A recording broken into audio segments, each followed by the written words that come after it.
এক সময় নদী মৃতপ্রায়, মানুষের বিভিন্ন অপব্যবহারের ফলে নদী আজকে প্রায় বিলীন। তারই ধারাবাহিকতায় এই যে পানি প্রবাহের যে খালটি, এটার বিভিন্ন জায়গায় কিন্তু আপনি দেখছেন যে এক প্রকার বন্ধ হয়ে গিয়েছে, নালার মতো করে পানি যাচ্ছে। আর আমি যতটুকু জানতে পেরেছি, এখানে যে মেয়র ছিল পারভেজ, সে নিজেই এই খাল পরিষ্কার এবং সৌন্দর্য টেন্ডার দিয়েছিল, তারা কাজ না করে প্রায় বিল তুলে নিয়ে গিয়েছে। বাংলাদেশে যেটা গত 15 বছর 7 মাস ফ্যাসিস্ট আওয়ামী সরকার যে শাসন করছে, এখানে দুর্নীতি ছিল, নিমজ্জিত ছিল তাদের নেতা কর্মীরা। তারই ধারাবাহিকতায় এত সুন্দর একটি নদীর এই যে শহরের ভিতর দিয়ে প্রবাহিত হচ্ছে, এটাকে দৃষ্টিনন্দন করা যেত, সেটা না করে সেটাকে আরো ধ্বংস করে দিয়েছে। আমরা নরসুন্দা নদীর এই অংশে, যেটা ব্রিজ সংলগ্ন অংশে আমরা যে সম্পূর্ণরূপে পানি প্রবাহ বন্ধ, এটাকে আমরা জাস্ট উন্মুক্ত করে দেওয়ার একটি পরিকল্পনা নিয়েছি। কিশোরগঞ্জ জেলা যুব দলের এটা উদ্যোগ, এটা এই প্রোগ্রামটা তারা আমাদের সাথে কথা বলার পরেই আমরা এই ধরনের একটি প্রোগ্রামকে ধন্যবাদ জানিয়ে এই প্রোগ্রামটিতে আমরা সম্মত হয়েছে, যেহেতু আমরা কাজ করতে চাই।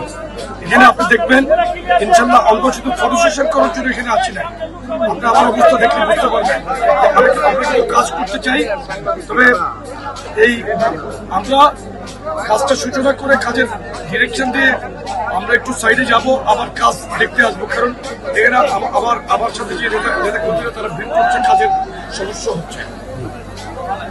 আপনাদের শুধু কি নরসুন্দর নদী নাকি বাংলাদেশে আরো অন্য কোন নদী এরকম পরিকল্পনা আছে?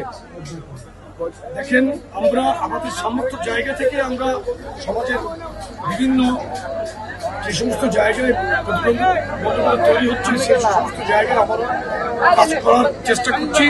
আমাদের সামর্থ্য সর্বোচ্চ দিয়ে আমরা আমাদের সংগঠন, আমাদের এই সংগঠনের পক্ষ থেকে যতটুকু করা সম্ভব আমরা সেটা করার চেষ্টা করছি, মানুষের পাশে দেখার চেষ্টা করছি। আর খালকরণ কর্মসূচি তো আমাদের বিএনপির একটি প্রধান কর্মসূচি, এটা আমরা অচিরেই ইনশাল্লাহ রাষ্ট্রীয়ভাবে দায়িত্ব পেলে, আমাদের ভারপ্রাপ্ত চেয়ারম্যান প্রধানমন্ত্রীর দায়িত্ব পেলে উনি অবশ্যই বাংলাদেশকে উন্নত বাংলাদেশ করার জন্য যা যা করণীয় তা করবেন ইনশাল্লাহ।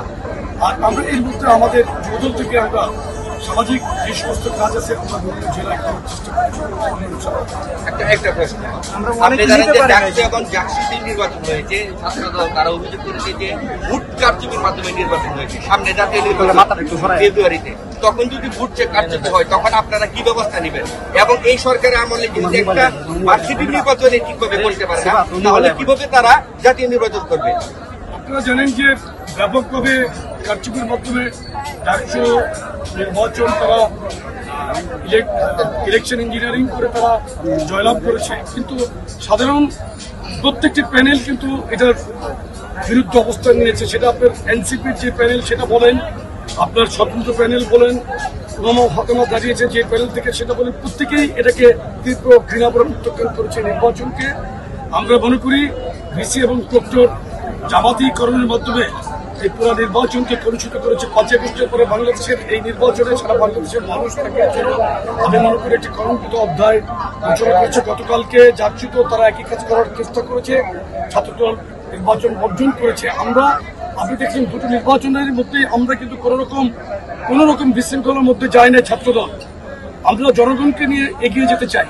জাতীয় নির্বাচনে আমরা মনে করি জনগণের স্বতঃস্ফূর্ত অংশগ্রহণ এবং আমাদের নেতা কর্মীরা আমরা সঠিকভাবে রাজপথ থেকে ভোট কেন্দ্র পাহারা দিয়ে ঠিকমতো নির্বাচনকে আমরা মনিটরিং করতে পারলে ইনশাল্লাহ আমরা মনে করি না বাংলাদেশের জনগণের বিপক্ষে কোনো ইলেকশন ইঞ্জিনিয়ারিং করে তারা পার পাবে। তবে তারা চেষ্টা করবে, তারা এই দুটো নির্বাচনে প্রমাণিত হয়েছে ইলেকশন ইঞ্জিনিয়ারিং এ শেখ হাসিনাকে তারা পরাজিত করেছে। ইঞ্জিনিয়ারিং এর ক্ষেত্রে ইলেকশন ইঞ্জিনিয়ারিং এ তারা চমৎকারভাবে অপচেষ্টা করে তারা আপাতত সফল হয়েছে। কিন্তু আমি মনে করি ছাত্র সমাজ, ঢাকা বিশ্ববিদ্যালয়ে একসময় ছাত্র সমাজ তারা একতাবদ্ধ হয়ে এই সাম্প্রদায়িক মঞ্চের বিরুদ্ধে তারা ইনশাল্লাহ মাঠে থাকবে।